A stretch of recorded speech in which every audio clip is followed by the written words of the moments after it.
رسول اللہ صلی اللہ علیہ وسلم سے محبت رکھتا ہوں۔ قال النبی صلی اللہ علیہ وسلم المرء مع من احببت،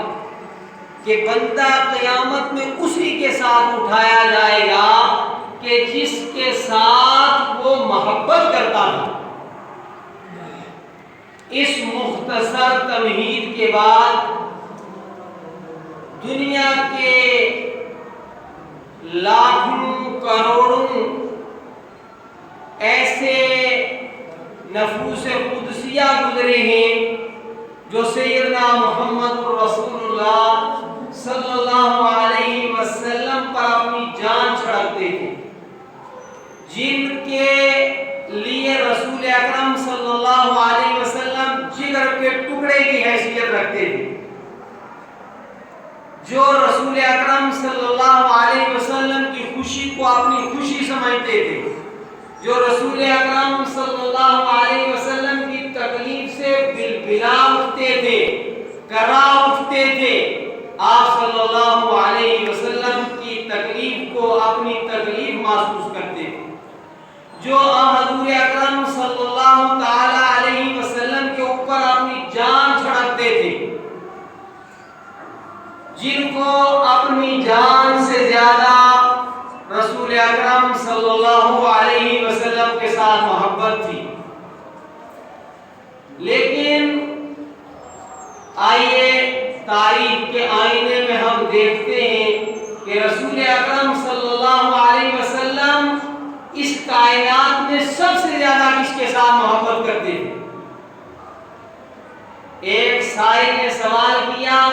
یا رسول اللہ صلی اللہ علیہ وسلم، آپ کو مردوں میں سب سے زیادہ کس سے محبت ہے اور آپ کو عورتوں میں سب سے زیادہ کس سے محبت ہے؟ یہ بھری پڑی کائنات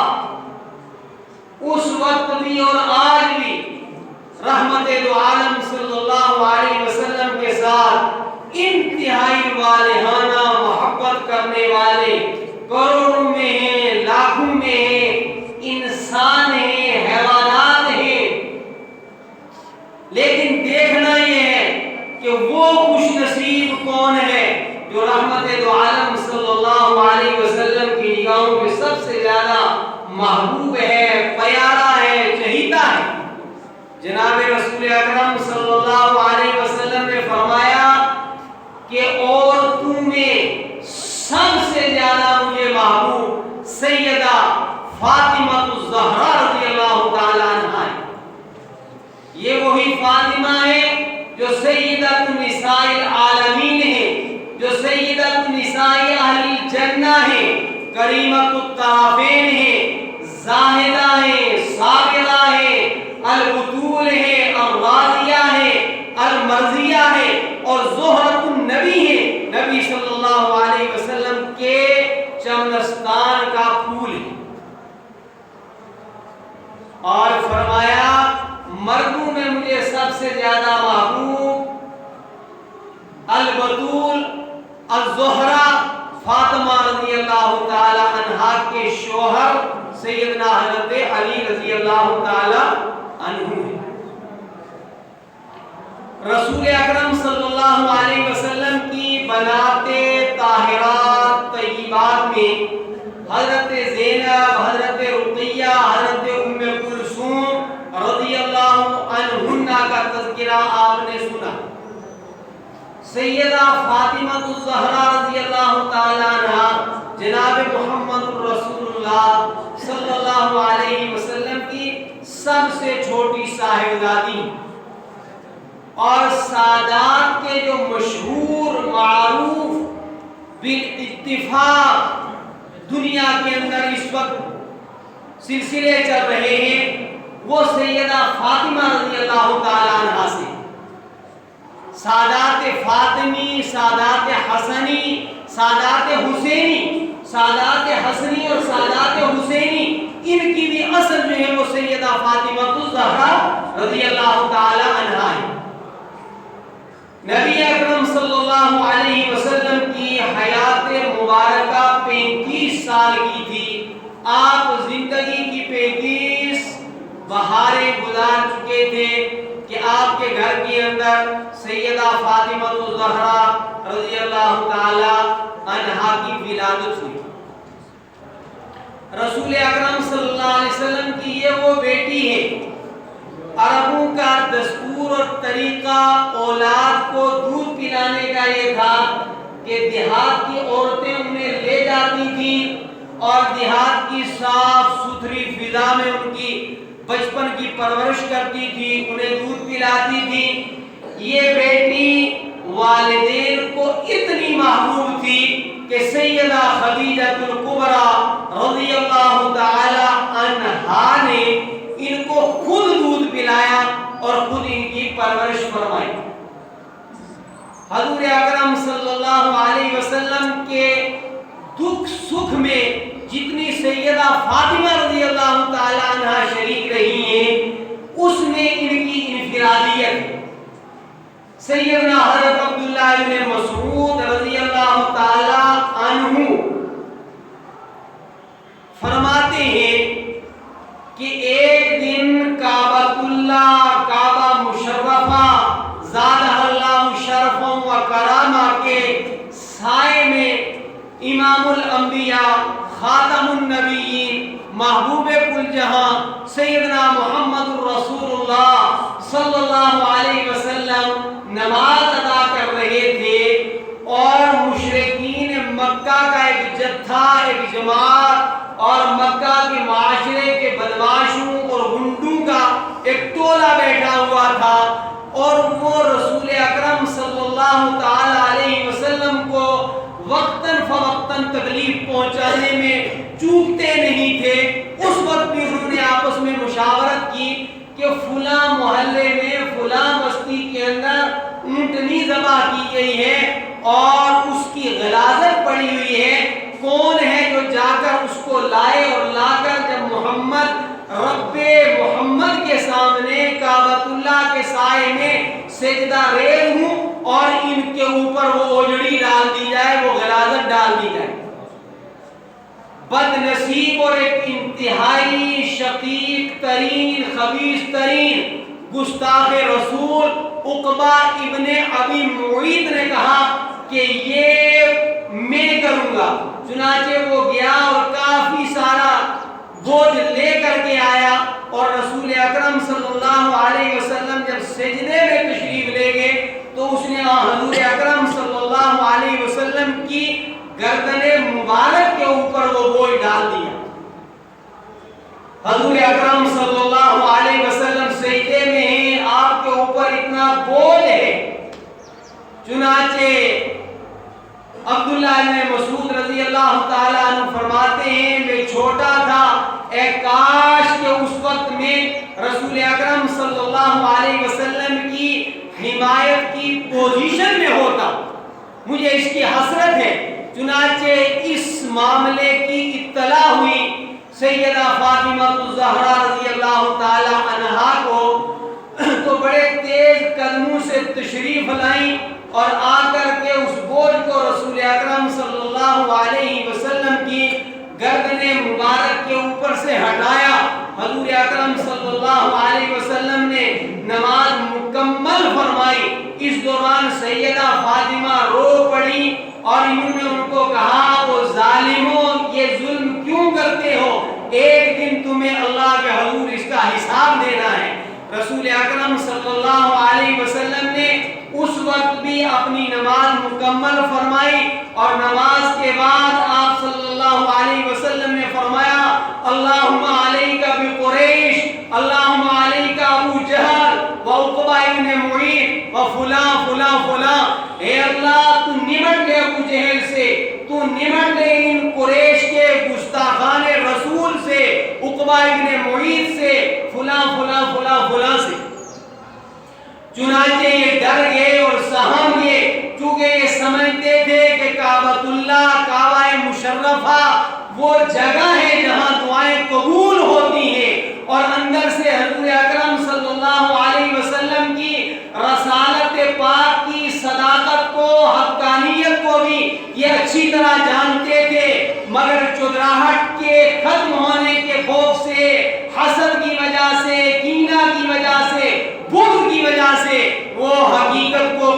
نہیں کرتے تھے۔ چنانچہ لکھا ہے کہ جنگ بدر کے اندر یہ تمام افراد جنہوں نے اس مجمع کے اندر بیٹھ کر رسول اکرم صلی اللہ علیہ وسلم کو تکلیف پہنچانے کا منصوبہ بنایا تھا اور اس منصوبے پر عمل کیا تھا، اور اللہ کے رسول صلی اللہ علیہ وسلم نے ان کے لیے بد دعا فرمائی تھی، سارے کے سارے جو ہے وہ واصل جہنم ہو گئے تھے۔ ایک موقع پر سیدہ فاطمہ الزہرا رضی اللہ تعالی عنہا کہیں ابو جہل کے قریب سے گزر رہی تھی۔ ابو جہل نے امام الانبیاء کی لاڈلی بیٹی سمجھ کر ان کو تھپڑ رسید کیا۔ یہ روتی ہوئی جناب محمد الرسول اللہ صلی اللہ علیہ وسلم کی خدمت مبارکہ میں حاضر ہوئی۔ اللہ کے رسول صلی اللہ علیہ وسلم نے فرمایا، بیٹی آپ اس معاشرے کے سردار ابو سفیان کے پاس جاؤ۔ حالانکہ ابو سفیان ابھی ایمان نہ لائے تھے، اور ابو سفیان نے واقعی منصفانہ بات کی۔ سیدہ فاطمہ رضی اللہ تعالیٰ عنہا کو اپنے ساتھ لے کر ابو جہل کے پاس گئے اور کہا کہ تو انتہائی بدتمیز شخص ہے، تو نے اپنی طاقت کا غلط استعمال کیا ہے، تو نے وقت کے پیغمبر کی بیٹی کو تماچا رسید کیا ہے، تو کھڑا ہو جا۔ اور سیدہ فاطمہ رضی اللہ تعالیٰ عنہ سے فرمایا کہ دے کر تماچا اسے مار۔ چنانچہ اس کے اوپر ابو سفیان نے عمل کیا۔ اللہ کے رسول صلی اللہ علیہ وسلم کو اس کی اطلاع ہوئی۔ اللہ کے رسول نے اس موقع پر مسرت کے انداز میں خوشی کے ساتھ دعا کی، اے اللہ ابو سفیان کو دولت ایمان عطا فرما۔ وہی دعائے رسول تھی اور وہی عمل تھا ابو سفیان کا حالت کفر میں، جو سبب بنا جا کر فتح مکہ کے موقع پر ابو سفیان کے ایمان کا۔ میرا ذہن دوسری طرف چلا جائے گا۔ لکھا ہے کہ وہ جادوگر جنہوں نے حضرت موسیٰ علیہ السلام کی شکل بنائی تھی، اور جب موسیٰ علیہ السلام نے ان کو کہا کہ تم جو ہے وہ اپنے کرتب دکھاؤ، لیکن انہوں نے پہلے احتراماً یہ کہا تھا کہ آپ اپنا کرتب دکھاؤ، نبی کی شکل بنانے کی وجہ سے اور احتراماً یہ کہنے کی وجہ سے کہ آپ پہلے جو ہے اپنا معجزہ دکھاؤ، اگرچہ معجزہ بعد میں دکھایا گیا تھا۔ فرمایا ان کافروں کا، مشرکین کا، منکرین نبی کا، منکرین توحید کا یہ عمل جو ہے ان کی ہدایت کا سبب بن گیا۔ اسی لیے ہم کہتے ہیں با ادب با نصیب، بے ادب بے نصیب، الدین کلہ ادب، دین سارے کا سارا ادب ہے، احترام ہے، بڑوں کا احترام، سلف صالحین کا احترام، صحابہ کا احترام، محدثین کا احترام، ائمہ مجتہدین کا احترام، یہاں تک کہ کسی بھی مذہب کے بڑوں کا احترام ان کے مذہب کے بڑا ہونے کی وجہ سے، یہ اسلام کی مقدس تعلیمات ہے۔ عمر کا بڑا ہے تو اس کا بھی احترام۔ چنانچہ ایک اور موقع تھا کہ کعبۃ اللہ کے اندر بیٹھے ہوئے لوگ مشورہ کر رہے تھے کہ کیوں نہ یہ روز کا معاملہ ختم کر دیا جائے اور تمام قبائل مکہ مل کر کے یکبارگی محمد عربی صلی اللہ علیہ وسلم کے اوپر حملہ بول کر، حلہ بول کر ان کا کام تمام کر دیں۔ لیکن وہ یہ نہیں جانتے تھے، یریدون لیطفئوا نور اللہ بافواہہم واللہ متم نورہ ولو کرہ الکافرون۔ وہ تو یہ چاہتے تھے کہ ہمارے منہ سے یہ چراغ بجھ جائے، او اللہ کے بندو یہ اللہ کا جلایا ہوا چراغ ہے، یہ تمہارے بجھانے سے نہیں بجھ سکتا۔ چنانچہ یہ مشورہ جب وہ کر رہے تھے تو رحمت دو عالم صلی اللہ علیہ وسلم کی بیٹی سیدۃ نساء اہل الجنہ، سیدۃ نساء العالمین، ایک کریمۃ الطرفین، ام الحسنین سیدہ فاطمہ وہاں سے گزر رہی تھی۔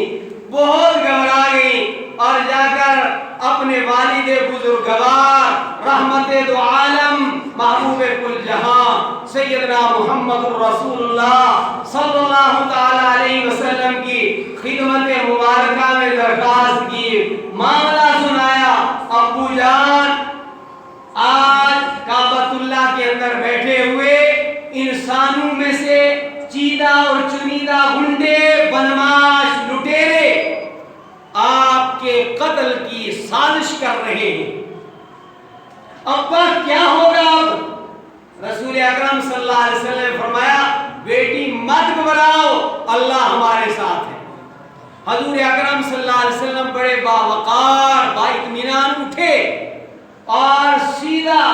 کعبۃ اللہ کی طرف تشریف لے گئے۔ وہ سارے ابھی بیٹھے ہوئے تھے، آپ کے وقار اطمینان کو دیکھ کر ان کی آنکھیں جھک گئیں۔ اللہ کے رسول صلی اللہ علیہ وسلم نے کچھ ریت لی، اس ریت کے اوپر کچھ پڑھ کر ان کی طرف پھونک کر ریت کو پھینکا اور آپ نے نماز ادا کی۔ لکھا ہے روایت کے اندر کہ یہ سارے کے سارے جنگ کے بدر کے دن گندے کنویں کے حوالے اللہ رب العالمین نے فرما دیا۔ سیدہ فاطمہ الزہرا رضی اللہ تعالی عنہا خاندان نبوت کی انتہائی چہیتی تھی۔ حضور اکرم صلی اللہ علیہ وسلم کے ساتھ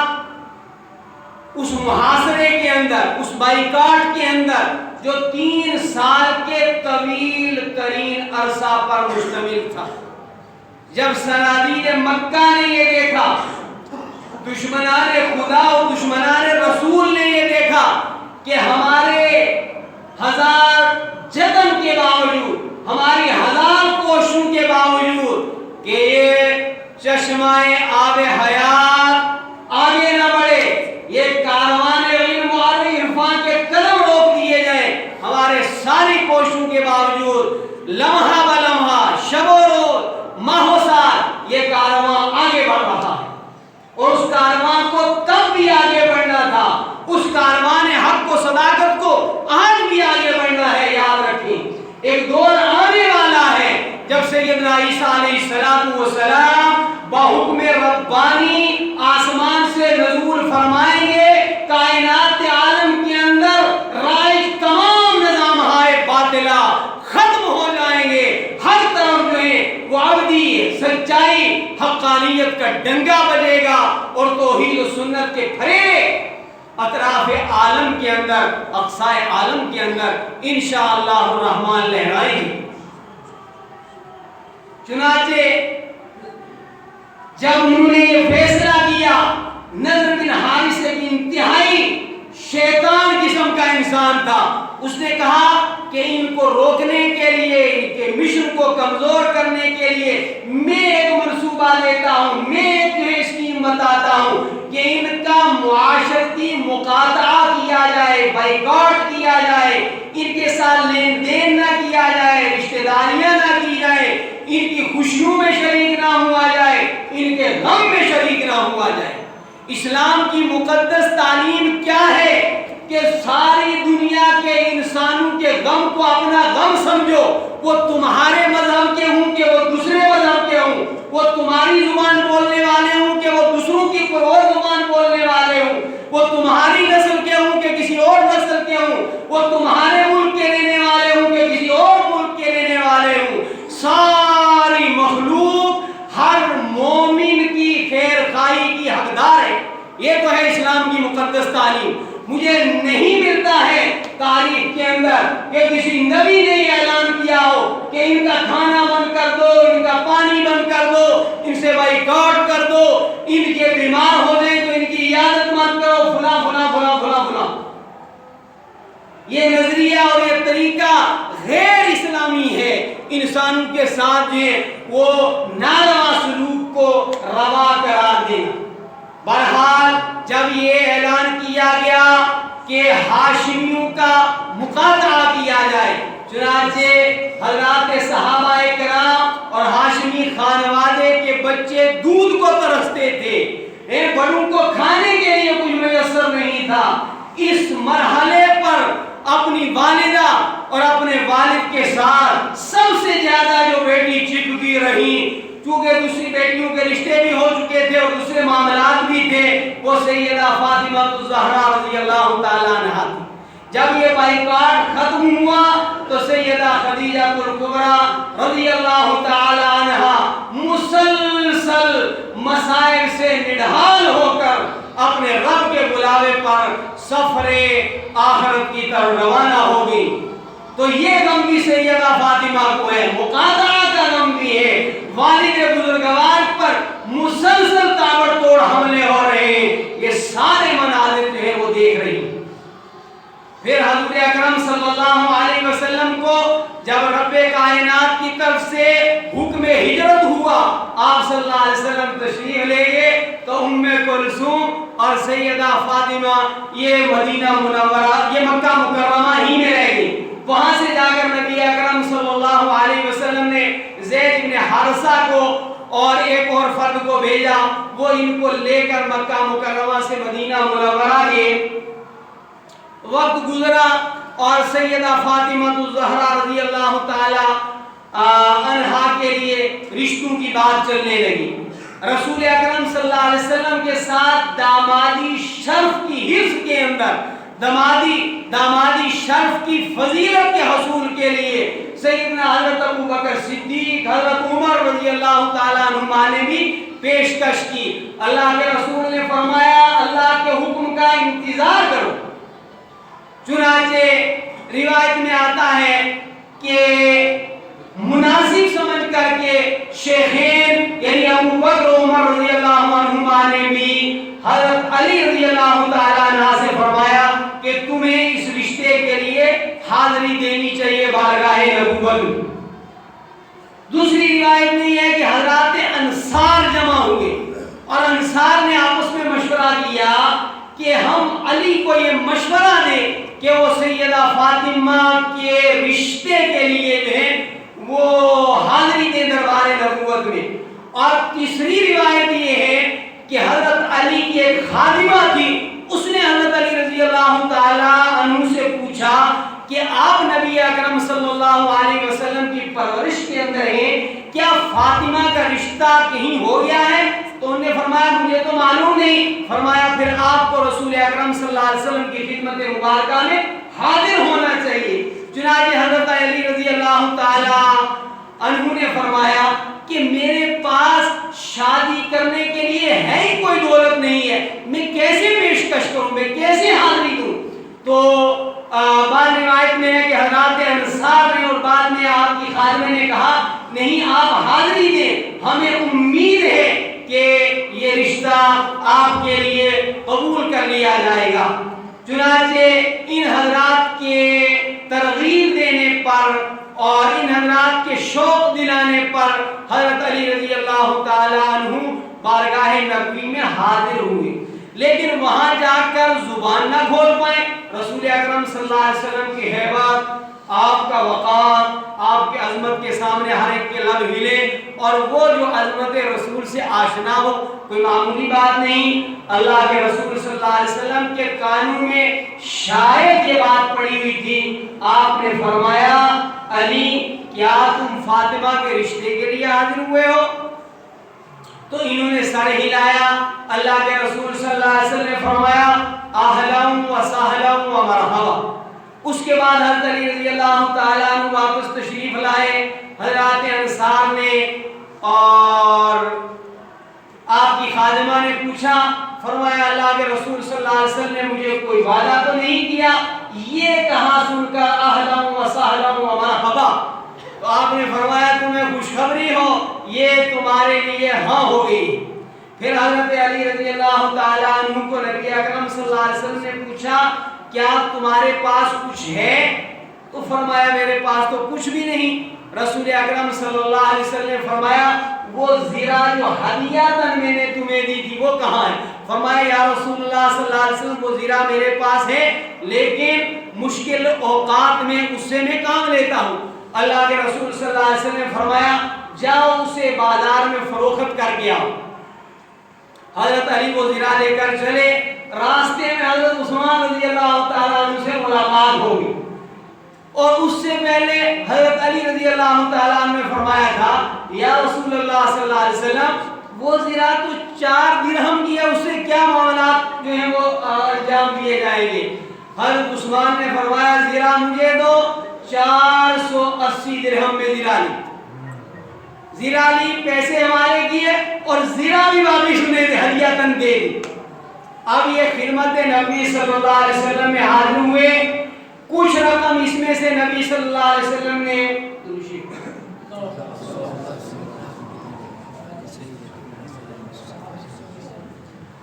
کچھ حصہ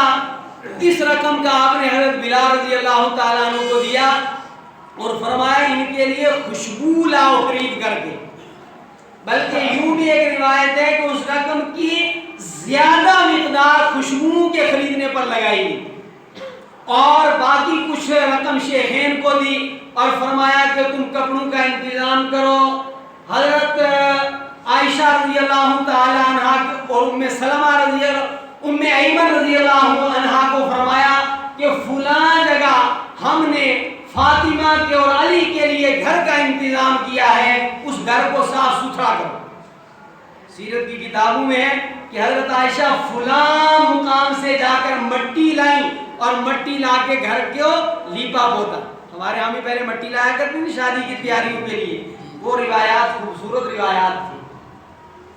مٹی لائی گئی، اس کو تیار کیا گیا، پھر جب تیاری ہو گئی تو آپ نے فرمایا انصار کو بلاؤ، مہاجرین کو بلاؤ، شیخین کو خاص طور پر بلاؤ۔ نبی صلی اللہ علیہ وسلم نے خطبہ نکاح پڑھا، بلکہ روایت میں یہ آتا ہے کہ نبی اکرم صلی اللہ علیہ وسلم کے خطبہ نکاح سے پہلے اللہ کے رسول صلی اللہ علیہ وسلم کے حکم پر خود جو ہیں وہ حضرت علی رضی اللہ تعالی عنہ نے بھی خطبہ نکاح پڑھا۔ بہرحال اس کے بعد یہ ہوتا ہے کہ جناب محمد رسول اللہ صلی اللہ علیہ وسلم نے خطبہ نکاح پڑھا اور فرمایا کہ میرے پاس جبریل آئے اور جبریل نے مجھے بتایا کہ بیت المعمور میں اللہ رب العالمین کہ میں حضرت فاطمہ رضی اللہ تعالی عنہ کا نکاح حضرت علی رضی اللہ تعالی عنہ سے کروں۔ چنانچہ رسول اکرم صلی اللہ علیہ وسلم نے سیدہ فاطمہ رضی اللہ تعالی عنہ کا نکاح کروایا اور اس کے بعد انتہائی سادگی کے ساتھ آپ نے شام کے وقت میں ان کو روانہ کیا اور اس کے بعد نماز عشاء کے بعد رسول اکرم صلی اللہ علیہ وسلم نے ان کے لیے جو مکان خریدا تھا اس مکان میں تشریف لے گئے، پانی منگوایا، کچھ پانی پڑ کے ان کے چہرے پر سینے پر پھونکا اور فرمایا کہ میرے خاندان کے سب سے اچھے فرد کے ساتھ فاطمہ میں نے تمہارا نکاح کروایا ہے، اور فرمایا کہ علی میں نے اپنے جگر کا ٹکڑا تمہارے حوالے کیا ہے، جنت کی عورتوں کی سردار کے ساتھ تیرا نکاح کیا ہے، تم اس کے ساتھ حسن سلوک کرنا۔ اور پھر حضور اکرم صلی اللہ علیہ وسلم نے حضرت علی رضی اللہ تعالی عنہ سے فرمایا کہ علی ولیمے کا انتظام کرو۔ چنانچہ شہد کا شربہ، کھجوریں یا جو کی روٹی اور گوشت تیار کیا گیا اور فرمایا کہ اس زمانے کے اعتبار سے لوگوں نے کہا کہ سب سے خوبصورت شادی کی تقریب یہ تھی جو حضرت علی رضی اللہ تعالی عنہ کی اور سیدہ فاطمہ الزہرا رضی اللہ تعالی عنہا کی تقریب نکاح ہے، تقریب ولیمہ ہے۔ حضرت فاطمہ رضی اللہ تعالی عنہا کے فضائل بہت سارے ہیں۔ رسول اکرم صلی اللہ علیہ وسلم نے فرمایا فاطمہ بضعۃ منی فمن اغضبها اغضبنی، فاطمہ میرے جگر کا ٹکڑا ہے، جس نے اسے ناراض کیا اس نے مجھے ناراض کیا۔ انسانی قلب جو ہے وہ کہیں بھی متوجہ ہو جاتا ہے۔